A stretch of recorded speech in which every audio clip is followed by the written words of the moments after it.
ఇడ్లీతో చాలా టేస్టీ అయిన ఇడ్లీ ఉప్మా ఎలా చేయాలో చూడబోతున్నాం. ఫస్ట్ కావాల్సిన ఇంగ్రీడియంట్స్ని చూద్దాం.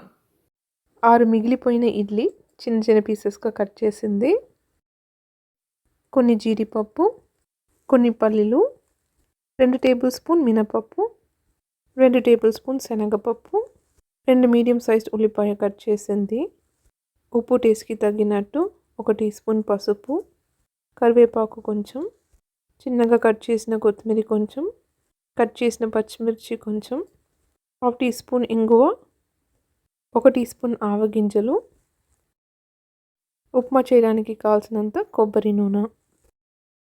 మీడియం హీట్లో నూనె వేడి అయ్యాక ఆవగింజలు యాడ్ చేసుకోవాలి. ఫ్యూ సెకండ్స్ తర్వాత పప్పులు యాడ్ చేసుకోండి. ఫ్యూ సెకండ్స్ సాటే చేసేసి ఇంగువ యాడ్ చేసేయచ్చు.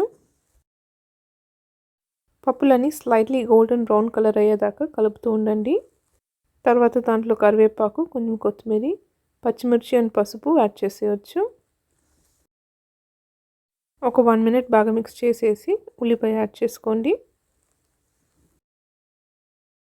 ఇప్పుడే కావాల్సినంత ఉప్పు కూడా యాడ్ చేసేయచ్చు. ఉల్లిపాయ బాగా కుక్ అయ్యేదాకా కలుపుతూ ఉండాలి. మీకు ఉప్మా బాగా వెట్గా ఉండాలంటే ఎక్కువ ఉల్లిపాయ యాడ్ చేసుకోండి. కొంచెం డ్రైగా కావాలంటే తక్కువ యాడ్ చేసుకోండి. ఇప్పుడు ఉల్లిపాయ బాగా కుక్ అయిపోయింది. ఇడ్లీ యాడ్ చేసేయచ్చు. ఇడ్లీ మసాలాలో బాగా మిక్స్ అయినట్టు కలుపుతూ ఉండండి. లో హీట్లో ఒక 4 to 5 మినిట్స్ కలుపుతూ ఉండాలి. ఫ్యూ మినిట్స్లో మసాలా అన్నీ ఇడ్లీలో బాగా సెట్ అయిపోతుంది. మీరు ఇడ్లీ ఉప్మా పిల్లలకి లంచ్ బాక్స్కి కూడా ప్యాక్ చేయొచ్చు. బాగా కలుపుతూ ఉంటే ఫ్యూ మినిట్స్లో ఇడ్లీ ఉప్మా ఇలా రెడీ అయిపోతుంది.